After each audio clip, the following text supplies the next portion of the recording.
Shalom Bapak Ibu yang dikasihi oleh Tuhan kita Yesus Kristus. Kembali lagi dalam Rema pagi hari ini dengan topik yang baru, yaitu tentang misteri kelahiran Yesus. Kalau kita melihat atau membaca kisah tentang Natal, tidak semudah yang kita duga.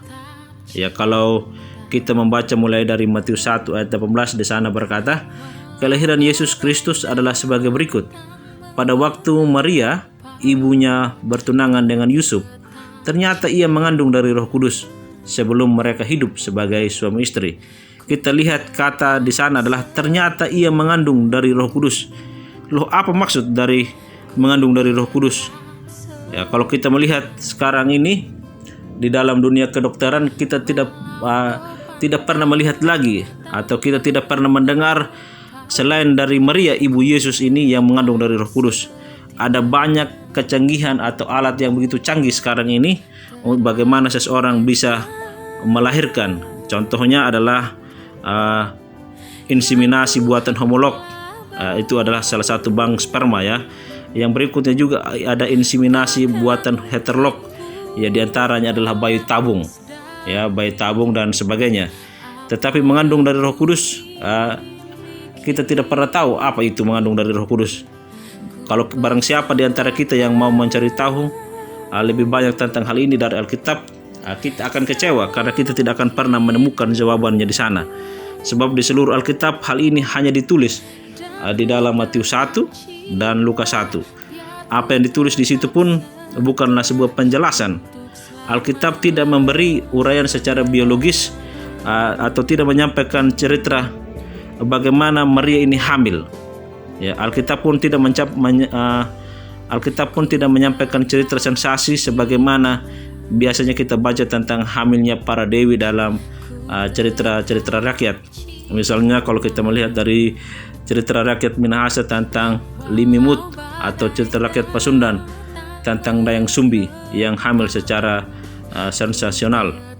Yang terdapat dalam Matius 1 dan Lukas 1 adalah pemberitaan bahwa Allah yang menjelma menjadi manusia.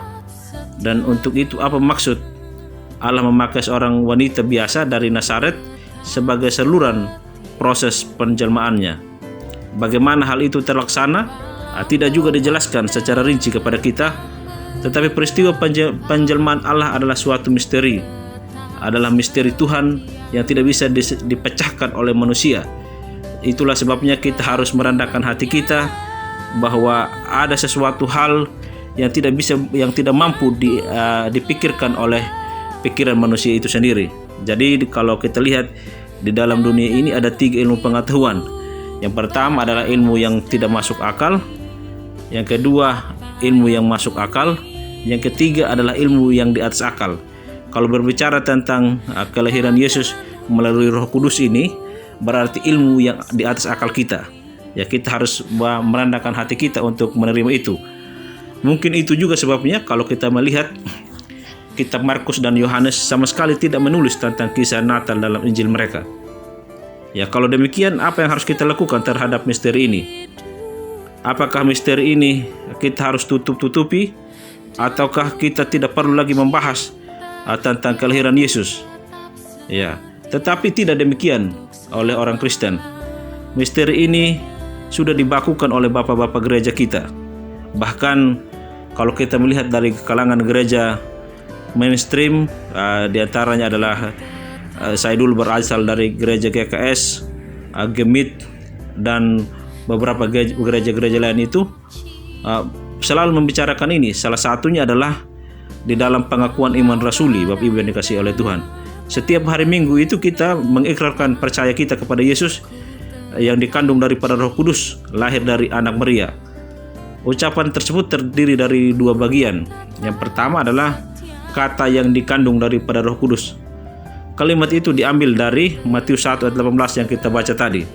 Ya, dengan kalimat itu kita mengaku walaupun mungkin dengan rasa heran bahwa Yesus adalah Allah. Ia betul-betul Allah dalam diri bayi yang lahir dari Bethlehem. Allah sendiri yang datang menjelma menjadi manusia.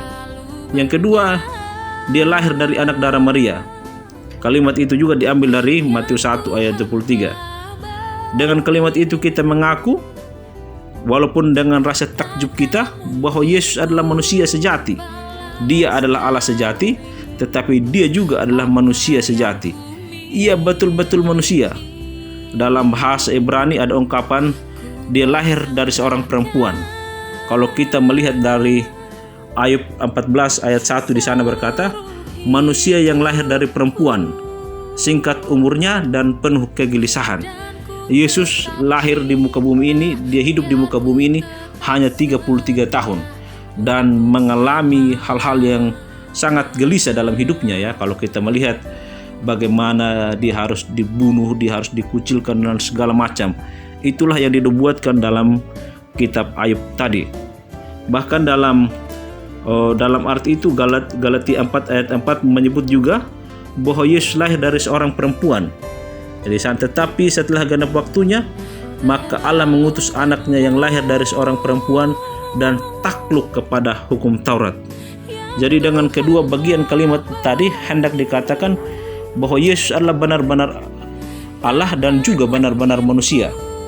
Apa manfaat pengakuan itu? Karena Yesus adalah Allah dan manusia, maka ia menjadi penghubung dan penyelamat kita. Untunglah Yesus adalah Allah, sehingga dengan demikian ia dapat mengampuni dosa kita. Untunglah Yesus pun adalah manusia, sehingga dengan demikian ia dapat menggantikan kita di atas kayu salib dan menerima hukuman dosa. Memang kisah ini adalah suatu misteri, namun misteri yang menggembirakan. Memang misteri ini tidak dapat kita pahami dan mengerti, tetapi syukurlah misteri ini dapat kita percaya dan kagumi dan membebaskan kita dari hukum dosa, dari kutuk dosa, dari maut itu sendiri. Bersyukur Yesus lahir bagi kita dan menggenapinya di dalam kehidupan kita. Dan kita yang menerimanya akan dibebaskan dari semua pembebasan dosa itu yang harusnya kita yang menanggungnya, tetapi dia sudah menyelesaikannya. Syukur kepada Tuhan yang mengaruniakan Yesus Kristus bagi kita untuk membawa kita dari dalam gelap, dia membawa kita kepada terang. Dari lumpur dosa, dia membawa kita kepada terang yang ajaib. Tuhan beserta kita, selamat menikmati hari-hari raya Natal dalam hidup kita. Shalom.